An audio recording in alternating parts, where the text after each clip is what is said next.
Well, our first alert weather day looks to extend into Tuesday as those high wind warnings are now extended through Tuesday afternoon. So we're still dealing with winds sustained at 20 to 30 miles an hour out of the west. Wind will ease up a little bit during the nighttime hours, and then as soon as the sun comes up tomorrow, those winds will begin to increase again. So during the daylight hours, that's the kind of wind we're expecting. Wind gusts could get back up to 50 or even 60 plus miles an hour, with the highest gusts again in the area we don't need them, where you're dealing with all those power outages out across western Franklin, northwestern Hampshire County, and parts of Berkshire County. So the highest elevations. But even in the valley, those gusts just kind of rolling down the hill can really ramp up too. Now, we're also expecting colder air to dig in tonight. So it just means really intensely low wind chills for the next couple of days. Right now, all over the Northeast, I mean, down toward Philadelphia, New York City, Boston, here in Springfield, out toward Syracuse, up toward Bangor, Maine, everybody is dealing with really strong wind. The culprit here is the storm system that came through over the weekend. It continues to rapidly intensify. Even though it's moved out, it's still close enough to be bringing in this really intense wind. So tomorrow, wind gusts 45, 55 miles an hour for sure in the valley. Wednesday, we're still getting some gusts over 20, but significantly lighter than what we're dealing with right now. Then Thursday, breezes lighten back down to about 5 to 10 miles an hour. Current feels like temperatures. Oh, I love throwing Mount Washington on there. Their wind chill tonight is probably going to be god awful.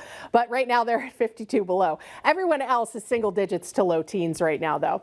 Looking at our future cast for wind chill going into tomorrow morning, wind chills will likely dip down below zero. So it is going to be a frigid start for Tuesday as everyone's heading out to work and school, especially across the hills where we do have some cold weather advisories.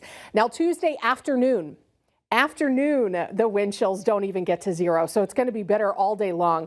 Then for Wednesday morning, we're back down to anywhere between 5 and 15 to 20 below zero. Even on Thursday morning, we're expecting wind chills to dip down below zero. So the cold weather advisory is up for the higher terrain. This is basically what replaced wind chill advisory. So wind chills there 15 to 20 below zero.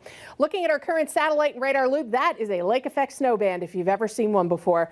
Some of that extending into the Berkshires and also into the valley. Now, we may still have patchy clouds and even a few flurries and snow showers. Snow continues to pile up along the western slopes of the Berkshires, but no accumulations really expected anywhere else. We'll have patchy clouds and sunshine on Tuesday. Temperatures climbing into the upper teens and low 20s for highs, so it is going to be a very cold day. We'll get some sunshine, but similar to today, we'll also have a lot of clouds and the occasional flurry or snow shower. So frigid temperatures on tap as we roll into our Tuesday, but it looks to be the coldest day of the week. Then we'll start to see some improvement. Everyone's asking, what about this storm on Thursday, right? There were social media posts showing 35 inches of snow for Hartford.